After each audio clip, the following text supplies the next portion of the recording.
जिस तरीके से मेरे अपनों ने ही, और मेरे अपनों में कौन, जो मेरे पिता के जाने के बाद जिनको मेरे पिता की भूमिका में होना चाहिए वो, मेरी माँ के समान जो मेरी चाचियाँ हैं वो लोग, उन लोगों ने जिस तरीके से समय समय पर मेरी माँ मेरे परिवार को प्रताड़ित करने का काम किया, बातें ये संपत्ति पर अपनी दावेदारी पेश करने के लिए कोई दिक्कत नहीं है। तब भी मैं उम्र में इनसे छोटा हूँ, तब भी सर झुकाकर मैंने इनकी बातों का सम्मान किया था। इनका जो फैसला था मैंने उसको अपने सर आँखों पर रखा। इन्होंने मुझे मेरे घर से निकाला, मुझे मेरी पार्टी से निकाल दिया, मेरे पिता की बनाई पार्टी का नामो निशान समाप्त कर दिया। तो इसको लेकर के चिराग पासवान का क्या प्रतिक्रिया है, क्या कह रहे हैं, ये वीडियो पूरा देखिए।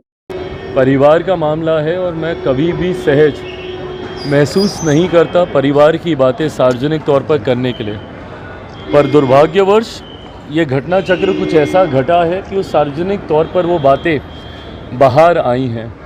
तकलीफ़ इस बात की भी है मुझे कि समय समय पर जिस तरीके से मेरे अपनों ने ही, और मेरे अपनों में कौन, जो मेरे पिता के जाने के बाद जिनको मेरे पिता की भूमिका में होना चाहिए वो, मेरी माँ के समान जो मेरी चाचियाँ हैं वो लोग, उन लोगों ने जिस तरीके से समय समय पर मेरी माँ मेरे परिवार को प्रताड़ित करने का काम किया, बातें ये तकलीफ़ देती हैं।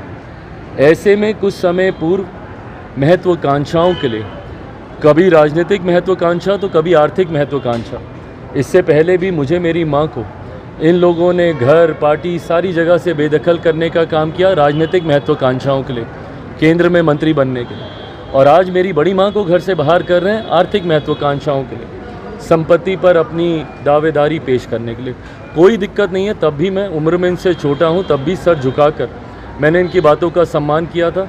इनका जो फैसला था मैंने उसको अपने सर आँखों पर रखा। इन्होंने मुझे मेरे घर से निकाला, मुझे मेरी पार्टी से निकाल दिया, मेरे पिता की बनाई पार्टी का नामो निशान समाप्त कर दिया। जो आदरणीय चाचा जी ने कहा मैंने सब स्वीकार किया, पर आज जब मेरी माँ को भी आप इस तरीके से निकालेंगे, बेटा हूँ ना, तकलीफ़ तो होती है। इस तरीके से जब आप उनको बाहर निकाल देते हैं, उनकी उम्र अब वो नहीं है, शारीरिक तौर पे भी अब वो इतनी मजबूत नहीं है कि वो इन बातों को झेल पाएँ। जिस तरीके से उनको सदमा लगा, ऑक्सीजन चढ़ा, पानी की बोतलें चढ़ी। मैं मान रहा हूँ संपत्ति पे है भाई, आपका भी हक है, आप कर लीजिए ना अगर आपको बंटवारा ही करना है। मैं कहाँ मना कर रहा हूँ, मैं होता कौन हूँ मना करने वाला। मेरे पिता के जाने का सब आप ही हैं उस परिवार में, उनकी पीढ़ी के आप ही हैं, आप ही को ही सब करना है। अगर आपको लगता है कि परिवार में बंटवारा कर देना चाहिए, कर दीजिए, बता दीजिए सारी संपत्ति। आपके पास तो बहुत है, नामी बेनामी सब आपके पास संपत्तियाँ हैं। आपकी दिल्ली से लेके नोएडा से लेके कहाँ तक नहीं है, आप बता दीजिए कौन सी संपत्ति किसके पास जानी है, नहीं जानी है। बट इस तरीके से मेरी माँ के साथ इस उम्र में उनके साथ ये करना, ये शोभा नहीं देता। जिस तरीके से चाचियाँ वहाँ पे दोनों गईं, उन्होंने जिस तरीके से उनका सामान बाहर फेंका, माँ को उस वक्त समझ में भी नहीं आया कि क्या चीज़ें उन्होंने रखी, क्या खोई, क्या मिला नहीं मिला, एकदम उनको समझ में ही नहीं आ रहा कि उनके साथ। और स्वाभाविक है, दशकों से वो वहाँ पे रह रही, आज से थोड़ी रह रही, दशकों से वो वहाँ पे रह रही। और जिस तरीके से ग्रामीणों में भी जो उनके साथ माँ के साथ लंबे समय से रहे, उनमें जिस तरीके से आक्रोश है, ताजुब तो मुझे यहाँ तक भी हुआ कि जिस तरीके से ग्रामीणों के द्वारा जानकारी दी गई, क्योंकि मुझे जानकारी में तो मेरे भी था कि हमारी चाची जो हैं वो सरकारी उसमें स्कूल में नौकरी शिक्षक के रूप में उनका एक लंबा कार्यकाल रहा। बट ग्रामीणों ने तो आज आक्रोश में यहाँ तक भी कहा कि वो कभी स्कूल नहीं गई, उन्होंने सिर्फ सरकारी पैसे का दुरुपयोग करने का काम किया, उन्होंने सिर्फ घर पे अपने भाइयों से रजिस्टर मंगवा के साइन करवाती थी। यहाँ तक भी बातें वहाँ के ग्रामीणों के द्वारा कही गई।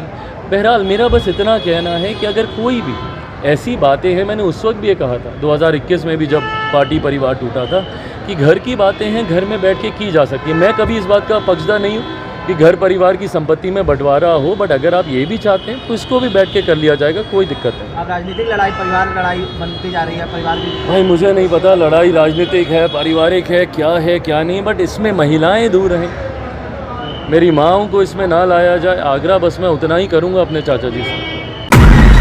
तो अभी आप सुन रहे थे चिराग पासवान क्या कुछ कह रहे थे, इस पर क्या आपका प्रतिक्रिया, क्या आपका सोचना है, कमेंट सेक्शन में बताइएगा। और ये वीडियो अच्छा लगे तो लाइक करिएगा, मेरे चैनल को सब्सक्राइब जरूर कर लीजिएगा। जय हिंद।